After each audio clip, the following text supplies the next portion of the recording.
Hello students, in this video we will start the topic GST. GST means Goods and Services Tax. So students, Goods and Services Tax ਨੂੰ ਸਮਝਣ ਤੋਂ ਪਹਿਲਾਂ ਆਪਾਂ tax ਦੇਖਦੇ ਹਾਂ ਕੀ ਹੁੰਦਾ ਹੈ।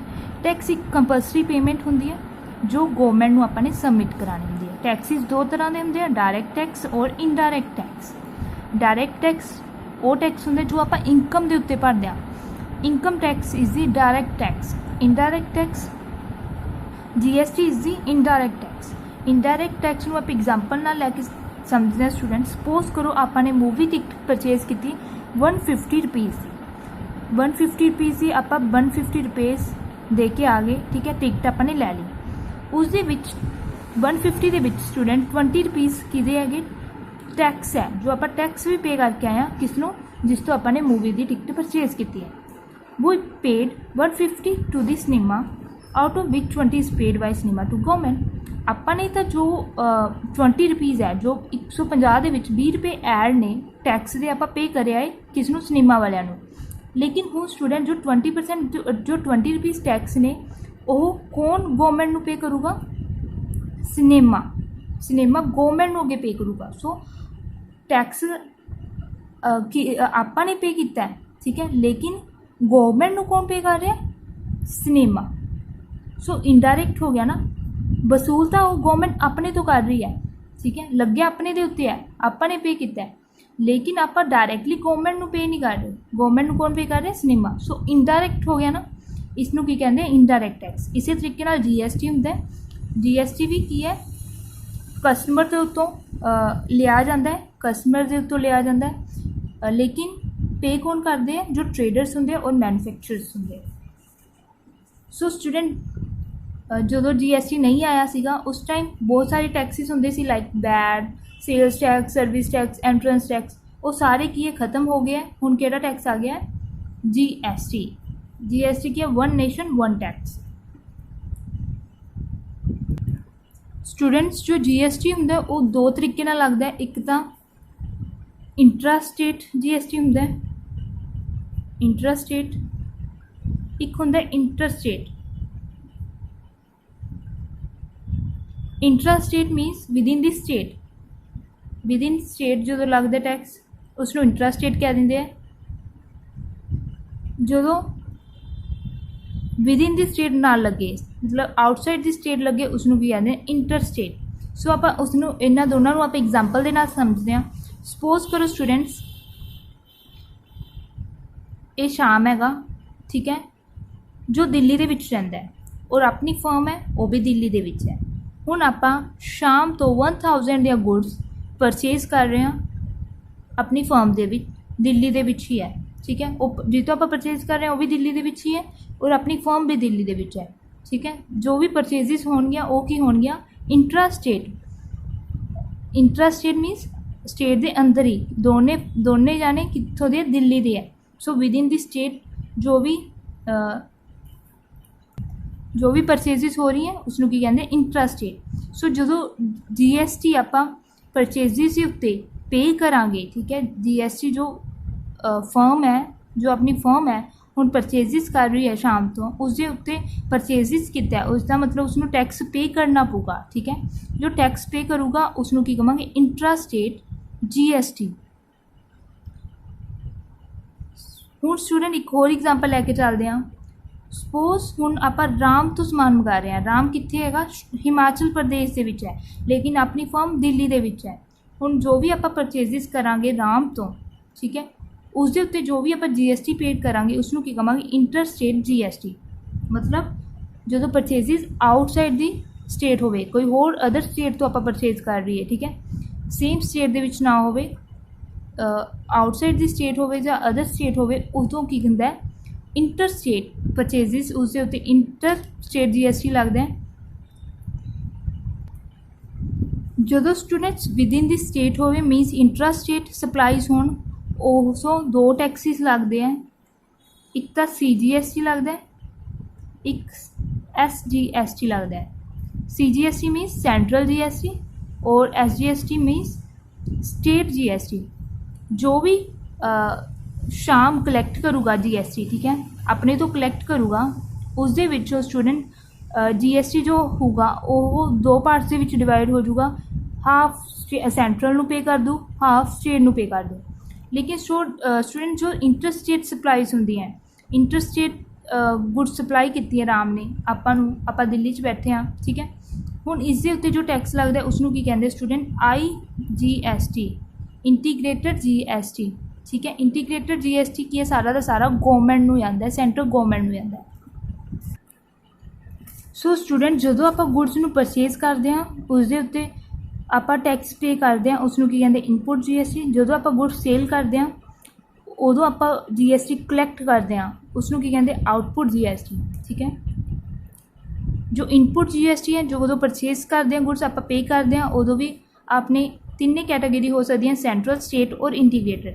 सेंट्रल और स्टेट जो विदिन दी स्टेट होवे, इंटीग्रेटेड GST जो आउटसाइड दी स्टेट, मतलब अदर स्टेट नाल आपां कोई भी डीलिंग करते हैं, चाहे परचेज करिए और सेल करिए, उदों इंटीग्रेटेड GST लगता है जो आउटसाइड दी स्टेट होवे। सो ये अपने कैटागरीज होंगे स्टूडेंट्स। इनपुट GST अपने लिए एसेट होंदा है और आउटपुट GST लाइबिलिटी होंदी है। बिकॉज इनपुट GST जो होंदा है उसके उत्ते आपां नूं इनपुट टैक्स क्रेडिट मिलता है, सो ये अपनी एसेट होंदी है। आउटपुट GST लाइबिलिटी इसके लिए होंदी है क्योंकि स्टूडेंट्स जो आपां गुड्स सेल करके जो आपां GST कलैक्ट किया वो आपां उस तो बाद किनों है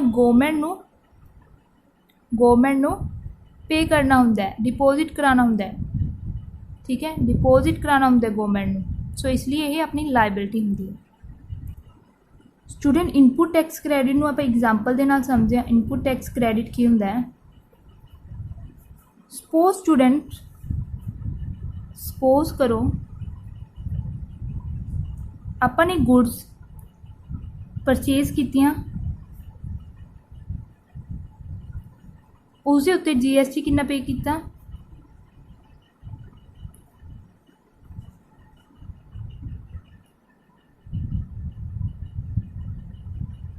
16,000 का GST अपने पे करता, ठीक है।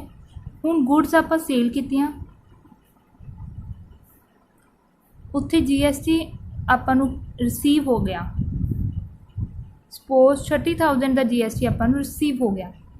सो स्टूडेंट्स आप जो परचेजिज कीतियां सी आप ऑलरेडी किन्नियां GST पे कर चुके हैं, 16,000 का, ठीक है। ये तो गवर्नमेंट नूं आपां दे चुके हैं, ठीक है। गवर्नमेंट नूं तो GST चला गया। सो हुण GST जो आपां नूं रिसीव होंदा है सेल्स करके वो भी आप गवर्नमेंट नूं डिपोजिट कराना होंदा है। इसनूं आपां लाइबिलिटी मान के चलते हैं कि आपने 30,000 गवर्नमेंट नूं पे करना है। लेकिन स्टूडेंट्स आपने 16,000 तो पे कर चुके हैं, हुण आप फिर आप 16,000 पे क्यों करिए, ठीक है। सो 30,000 दे विचों स्टूडेंट्स 16,000 माइनस करके जो रिमेनिंग रह गया 14,000 आप गवर्नमेंट नूं पे करांगे। ये अपनी हुण लाइबिलिटी 30,000 नहीं हैगी, 30,000 नहीं हैगी अपनी लाइबिलिटी कितनी है 14,000। आप गवर्नमेंट नूं 14,000 पे करना है, ना कि 30 का 30, क्योंकि 30 तो नहीं करते क्योंकि आप 16,000 दे चुके हैं, ठीक है ना। सो स्टूडेंट जो 16,000 है, 16,000 अपनी इनपुट टैक्स क्रेडिट होंदा है। इनपुट टैक्स क्रेडिट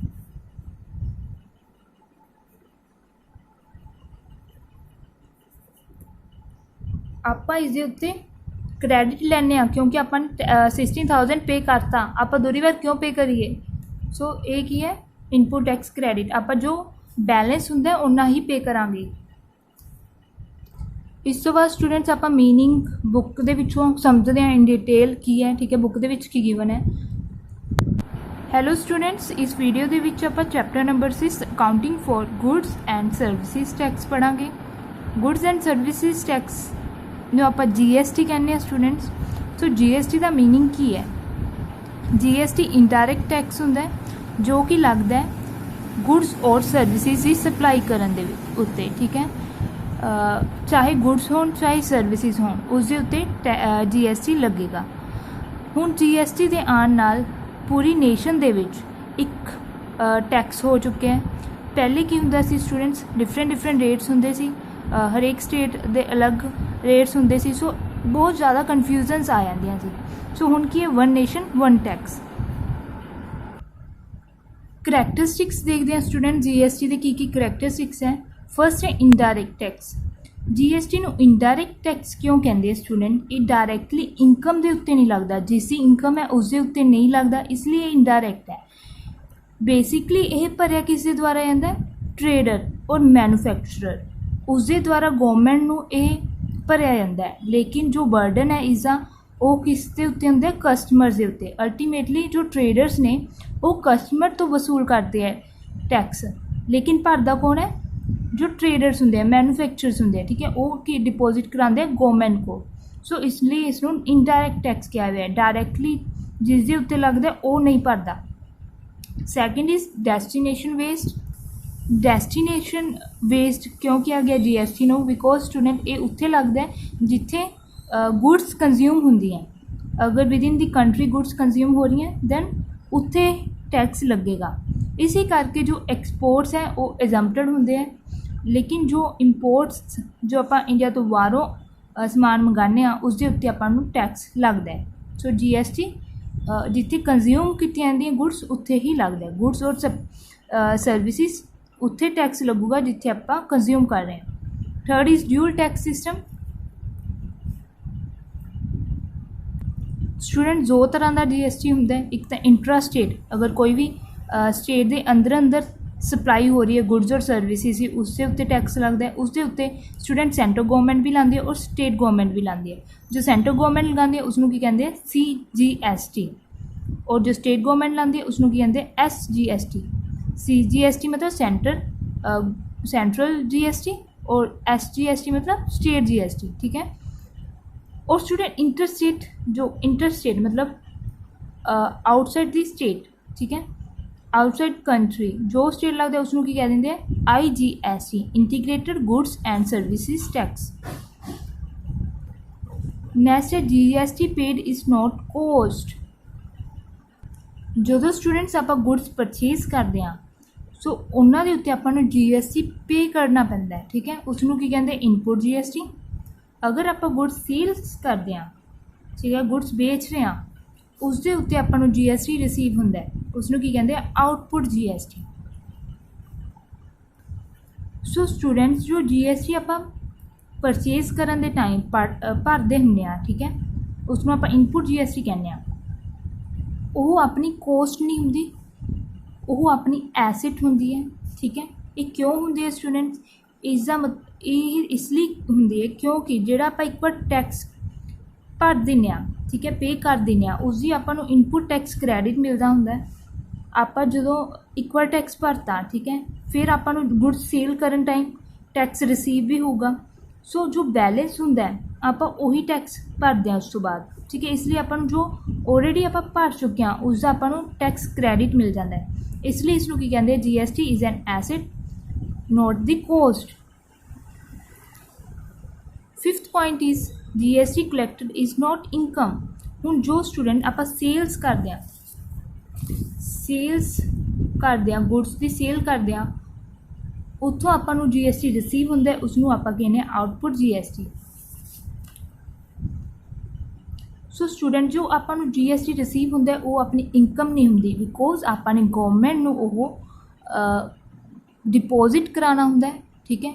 ਉਹ ਆਪਣੀ ਲਾਇਬਿਲਿਟੀ ਹੁੰਦੀ ਹੈ ਜੋ ਰਿਸੀਵ ਕਰ ਲਿਆ ਆਪਾਂ ਨੇ ਕਸਟਮਰਸ ਤੋਂ, ਸੇਲ ਕਰਨ ਤੋਂ ਬਾਅਦ ਕਸਟਮਰ ਤੋਂ ਜੋ ਰਿਸੀਵ ਕੀਤਾ ਉਹ ਲਾਇਬਿਲਿਟੀ ਹੁੰਦੀ ਹੈ। ਆਪਾਂ ਨੇ ਉਹ GST ਜੋ ਟੈਕਸ ਹੈ ਉਹ ਗੌਰਮੈਂਟ ਨੂੰ ਆਪਾਂ ਡਿਪੋਜ਼ਿਟ ਕਰਾਉਣਾ ਹੁੰਦਾ, ठीक है। इसलिए की है not the income. Sixth point is compulsory registration. इसका मतलब स्टूडेंट जो बिजनेस की एनुअल इनकम, एनुअल टर्नओवर कितनी होंगी है, मोर दैन 20 लाख रुपीज़, उसनों की रजिस्ट्रेशन कंपल्सरी है। उस फर्म ਨੂੰ रजिस्टर होना पऊगा under the GST act 2017। Next is uniformity in tax rate across states. Uniformity मतलब इकसारता, ठीक है। पहले की सी जो हरेक स्टेट है उसके अलग अलग टैक्स रेट सी, लेकिन GST की है हरेक स्टेट दे विच सेम तरह के रेट्स चलणगे। GST इक्को तरह का होगा, सेम रेट्स हैगे वो सारी इंडिया दे विच अप्लाई होणगे, हरेक स्टेट दे विच अप्लाई होणगे। एथ इज कॉम्प्रीहेंसिव टैक्स। GST के आने के नाल स्टूडेंट्स बहुत सारे टैक्सिस है वो खत्म हो गए हैं। लाइक जो ਸੈਂਟਰਲ ਲੈਵਲ ਤੇ ਟੈਕਸ ਸੀ excise duty, service tax, additional excise duty, ਠੀਕ ਹੈ, ਕਸਟਮ ਡਿਊਟੀ, ਇਹ ਸਾਰੇ ਟੈਕਸਿਸ ਹੈਗੇ ਸੈਂਟਰਲ ਲੈਵਲ ਦੇ ਟੈਕਸਿਸ ਹੁੰਦੇ ਸੀ ਜਦੋਂ GST ਨਹੀਂ ਹੁੰਦਾ ਸੀ। ਜੋ ਸਟੇਟ ਲੈਵਲ ਤੇ ਹੁੰਦੇ ਸੀ VAT, central state tax, purchase tax, entry tax, lottery tax, ਠੀਕ ਹੈ, ਇਸ ਤਰ੍ਹਾਂ ਦੇ ਟੈਕਸਿਸ ਸੀ ਉਹ ਸਾਰੇ ਖਤਮ ਹੋ ਚੁੱਕੇ ਆ ਹੁਣ। ਇਹ ਇੱਕ ਕੰਪਰੀਹੈਂਸਿਵ ਟੈਕਸ ਹੋ ਗਿਆ। 9th is differential tax rates. ਹੁਣ ਇੱਦਾਂ ਨਹੀਂ ਹੈਗਾ ਕਿ ਜੋ ਟੈਕਸ ਰੇਟ ਹੈ ਉਹ ਓਵਰਆਲ ਨੇਸ਼ਨ ਦੇ ਵਿੱਚ ਤਾਂ ਇੱਕੋ ਤਰ੍ਹਾਂ ਦੇ ਚੱਲਣਗੇ, ਲੇਕਿਨ ਟੈਕਸ ਸਲੈਬਸ ਰੇਟਸ ਡਿਫਰੈਂਟ ਹੈ। ਲਾਈਕ ਬੇਸਿਕਲੀ ਜੋ ਚੱਲ ਰਹੀ ਹੈ ਉਹ ਕੀ ਹੈ 5%, 12%, 18% ਔਰ 28%। ਇਹ ਜੋ ਰੇਟਸ ਗਿਵਨ ਨੇ ਆਪਣੇ ਕੋਲ ਇਹ ਲੱਗਦੇ ਨੇ, ਇਹ ਇਹਨਾਂ ਦੇ ਡਿਫਰੈਂਟ ਗੁਡਸ ਦੇ ਉੱਤੇ ਅਲੱਗ-ਅਲੱਗ ਰੇਟ ਹੈ, ਸਰਵਿਸਿਜ਼ ਦੇ ਉੱਤੇ ਅਲੱਗ-ਅਲੱਗ ਰੇਟ ਹੈ, ਠੀਕ ਹੈ। ਲੇਕਿਨ ਰੇਟ ਕਿਹੜੇ ਹੋਣਗੇ? ਸਿਰਫ ਇਹ। ਕੁਛ ਹੋਰ ਵੀ ਰੇਟਸ ਨੇ ਲਾਈਕ 3% ਹੈ ਜੋ ਗੁਡਸ ਹੋਣ, ਡਾਇਮੰਡ, ਜੁਐਲਰੀ, ਉਹਨਾਂ ਦੇ ਉੱਤੇ ਸਪੈਸ਼ਲ ਟੈਕਸ ਰੇਟਸ ਹੁੰਦੇ ਹੈਗੇ। ਜੋ GST 28% ਪਲੱਸ ਸੈਸਿਸ ਲੱਗਦਾ, ਲਗਜ਼ਰੀ ਕਾਰਸ, ਵਾਕੂ, ਠੀਕ ਹੈ। ਇਹ ਬੇਸਿਕਲੀ ਇਹੀ ਡਿਵਾਈਡ ਕੀਤੇ ਵੀ ਹੈ ਅਲੱਗ-ਅਲੱਗ ਗੁਡਸ ਦੇ ਵਿੱਚ, ਲੇਕਿਨ ਰੇਟਸ ਕਿਹੜੇ ਹੋਣਗੇ? ਇਹੀ ਜੋ ਕਿ ਸਾਰੀ ਸਟੇਟਸ ਦੇ ਵਿੱਚ ਕੀ ਹੈ ਲਾਗੂ ਹੋਣਗੇ। 10th is input tax credit. Input tax credit student जो परचेजिज कर रहे होंगे, जो आप परचेजिज करांगे उस टाइम आप टैक्स भर रहे हैं। हुण जो टैक्स भर चुके हैं उसका आप टैक्स इनपुट टैक्स क्रेडिट लै सकते हैं। मैं तुहानूं 4th पॉइंट दे विच दस्सिया सी GST paid is not the cost, क्योंकि स्टूडेंट कोस्ट इसलिए नहीं सी क्योंकि उसनूं पर्सन नूं इनपुट टैक्स क्रेडिट मिल जाता है। जिन्ना उसने पे किया उस तो बाद उसदे विचों की माइनस हो जाता है, जिन्ना उसने जिन्ना उसने रिसीव किया उसदे विचों माइनस हो जाता है जिन्ना उसने पे किया परचेजिज के उत्ते पे किया। सो बैलेंस ही पे करना पैंदा है। सो कि इत्थे इनपुट टैक्स क्रेडिट मिल जाता है, उसनूं दूरी बार पे करन दी लोड़ नहीं पैनी, ठीक है। ये हुंदा इनपुट टैक्स क्रेडिट। नैक्सट अपने कोल गुड्स एंड सर्विसिज टैक्स दियां ऑब्जेक्टिव्स। यूनीफॉर्मिटी हो गई, हुण एकसार हो गया हरेक स्टेट लैवल, कितने हरेक स्टेट के अलग अलग रूल सीगे, ठीक है, उस अकॉर्डिंग लगता सीगा। लेकिन हुण की यूनीफॉर्मिटी आ गई, एकसारता हो गई। हुण बिजनेस करना स्टेट टू स्टेट सौखा हो गया, बहुत ज़्यादा रिस्ट्रिक्शनस नहीं है, टैक्स नहीं है, ठीक है। Second is ease of doing business, वही बिजनेस करना सौखा हो गया क्योंकि सेम टैक्स चल रहे हैं, ठीक है। पहले की होंगे सी देखो tax, sale tax, VAT, excise duty, इस करके कि रेट्स डिफरेंट होंगे सी, सो प्रॉब्लम्स आंदियां सी। Avoiding the duplication of tax. पहला की होंदा सी डुप्लीकेशन भी होंदी सी, मतलब एक बार टैक्स लग गया उसके उत्ते फिर टैक्स लग जाता सी, ठीक है। लेकिन कि GST के आने दे नाल वो भी जो है कि डुप्लीकेशन भी खत्म हुई है। डुप्लीकेशन बिल्कुल ख़त्म हो चुकी है। GST avoid the duplication of tax as the tax is calculate on the value added at each state of transfer of ownership. पहले की सीगा हरेक जो लैवल हुंदा है मैन्युफैक्चरिंग प्रोसैस सीगा, ठीक है, उसके उत्ते हरेक लैवल के उत्ते टैक्स लगता सी, इस दे नाल की सीगा डुप्लीकेशन आ जाती सीगी। लेकिन हुण की है ये सारा कुछ खत्म हो गया। 4th is reducing the burden of collecting various taxes. पहले बर्डन सीगा क्योंकि मैं तुहानूं दस्सिया सीगा कि किन्ने तरह के टैक्सिस हुंदे सी, सेंट्रल लैवल के और स्टेट लैवल के। सो उसनूं कलैक्ट करना लई गवर्नमेंट सी